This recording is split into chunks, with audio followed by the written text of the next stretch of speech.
Hello everyone! Welcome to a personalized episode of Enlighten.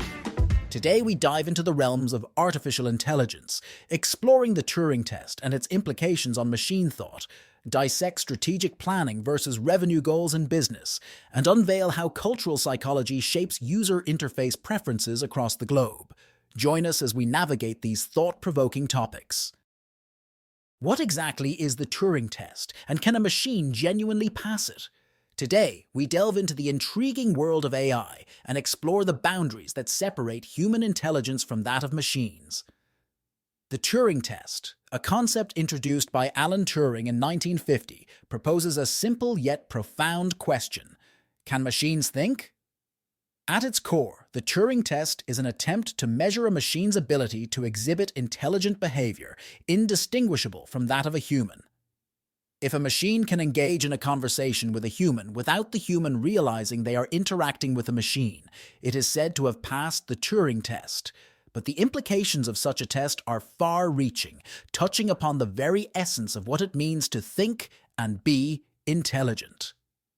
Alan Turing, a mathematician and computing pioneer, conceptualized this test amidst his groundbreaking work in computer science. Turing's fascination with AI was partly fueled by his contributions to breaking coded German messages during World War II, showcasing early instances of machines performing tasks that required a certain level of intelligence. As we fast forward to the present day, the Turing test remains a benchmark for AI development despite its simplicity. Advances in technology have brought us machines that can translate languages instantaneously, robots that clean homes, and even chatbots that mimic human conversations. Yet the question remains: can these machines truly think?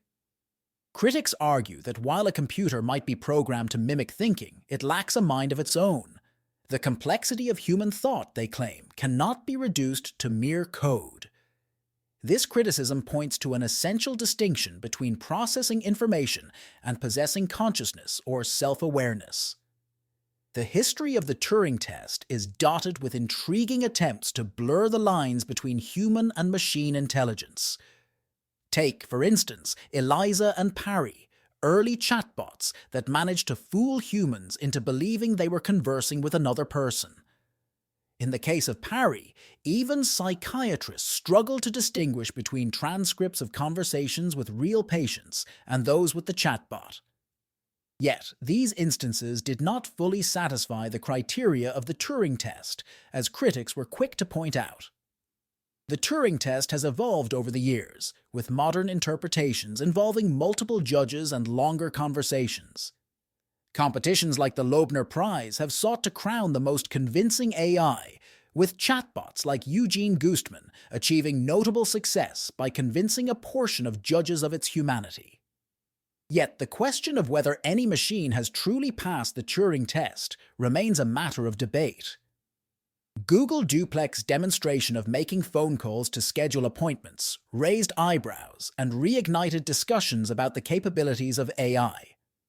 However, critics argue that such interactions, while impressive, do not constitute a true passing of the Turing test.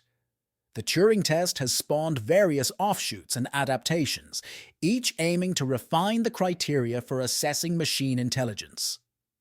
From the reverse Turing test, which flips the script by having humans try to convince machines of their humanity, to the Lovelace test 2.0, which examines a machine's ability to create art, these variations strive to capture different aspects of intelligence. Despite its limitations, the Turing test has endured as a thought-provoking challenge in the realm of AI. It compels us to consider not only the technical capabilities of machines, but also the nature of intelligence itself. As technology continues to advance, the Turing test and its variations offer a lens through which to examine the evolving relationship between humans and machines. In conclusion, the Turing test serves as a fascinating exploration of the boundaries of AI. While it may not provide definitive answers, it sparks critical conversations about what it means to think and whether machines can ever truly replicate the depth and complexity of human intelligence. As AI continues to advance, the Turing test remains a valuable tool for understanding the potential and limitations of machines in mimicking the human mind. Moving from the discussion on AI and the Turing test, let's consider how businesses often confuse revenue targets with actual strategic planning.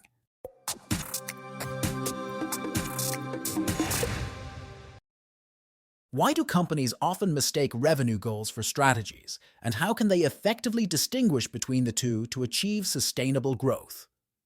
In the world of business, especially during the annual planning season, companies of all sizes are tempted to focus intensely on setting financial targets. They lock down on commitments and predict revenue with a precision that often overlooks the unpredictability of the market. It's crucial to understand that while setting revenue goals is important, it's not a strategy.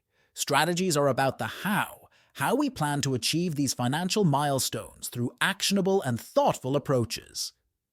Take, for instance, a company aiming for a 35% year-over-year growth, targeting €40 million in annual revenue with a margin greater than 55%, all while requiring less than €15 million in incremental investment.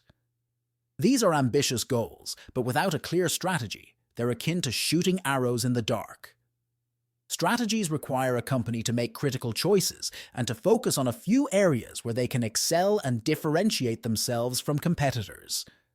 For example, could the company expand into new geographic markets, or could it innovate by adding AI capabilities to their product to create a unique selling proposition? Each of these paths requires different resources, competencies, and organizational changes. One common pitfall is that departments within a company often wait for others to make the first move. Marketing waits on sales to define target segments, while product development waits on finance for budget allocations. This deadlock can be paralyzing and often stems from a misunderstanding of what a strategy truly entails. It's not merely about setting goals, but about making interconnected decisions across all departments that align with a coherent plan to achieve those goals. An effective strategy requires cross-functional thinking and collaboration. Consider the example of a company contemplating expansion into the North American market. This isn't just a task for the sales team, but involves product adjustments like regulatory compliance and language support, marketing campaigns tailored to a new audience, and perhaps even changes in the support structure to accommodate different time zones. Similarly, venturing into AI to enhance a product isn't merely a technical challenge, but involves hiring the right talent, sourcing clean training data, and potentially rethinking the product marketing strategy. The role of the Chief Product Officer, CPO, or Head of Product is crucial in these discussions. Despite often having the smallest team, they possess a comprehensive understanding of the business from end to end. They can spearhead the strategic planning process by laying out various scenarios, each with its own set of assumptions and revenue potentials. This proactive approach helps in moving the conversation from vague financial targets to specific strategic initiatives. It's essential to remember, however, that these strategic discussions are based on assumptions and educated guesses about the future. The key is to remain agile and adaptable, acknowledging that no plan is set in stone. A strategy is a living document that must evolve in response to new information and market conditions. In conclusion, setting revenue targets without a backing strategy is like setting sail without a compass. While the destination is clear, the path to get there is not. A well-crafted strategy considers the capabilities of the organization, the competitive landscape, and the needs of the market. It's about making tough choices, committing resources to a few selected areas, and ensuring alignment across the organization. This is the essence of strategic planning, and it's what separates the companies that merely set ambitious goals from those that achieve them. Now let's move from examining corporate strategy to understanding how cultural psychology affects user interface preferences around the world.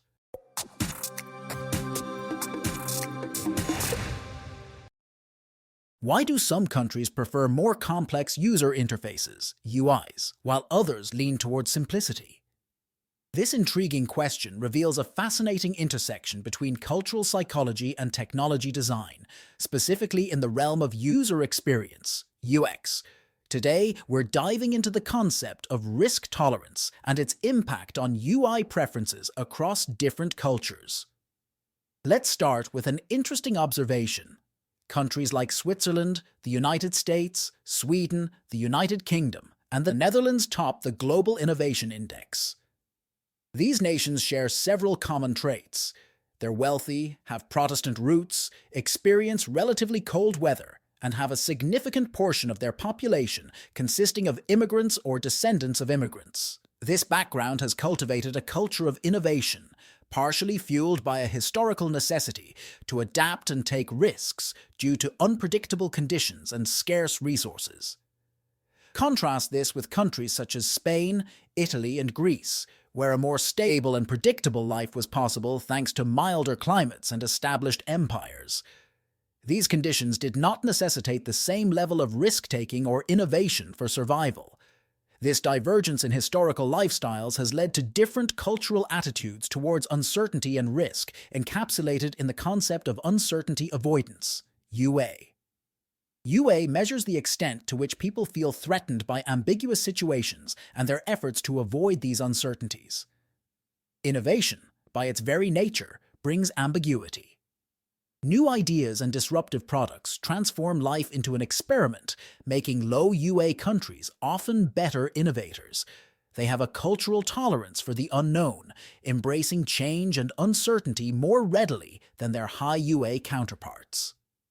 This cultural dimension of uncertainty avoidance significantly impacts various aspects of society, including legal systems, educational preferences, and business practices. For instance, high UA cultures tend to prefer specialists with extensive degrees and experience, ensuring a job is done adequately through established processes and explicit laws. In contrast, low UA cultures value generalists capable of performing a wide range of tasks, even without deep expertise in all of them, reflecting a more flexible and adaptable approach to work and life.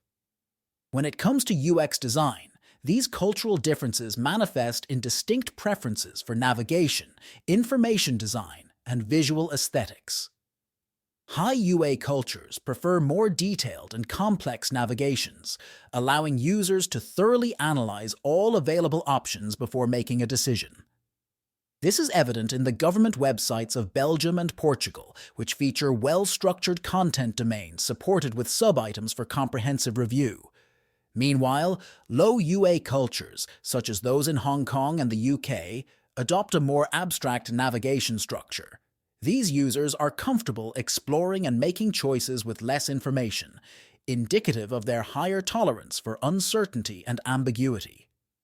This distinction extends to information design, where high UA cultures collect more information on average, seeking to minimize unknown situations. A study involving users from 187 countries found that members of high UA cultures explored all available options on a website more thoroughly than those from low UA cultures.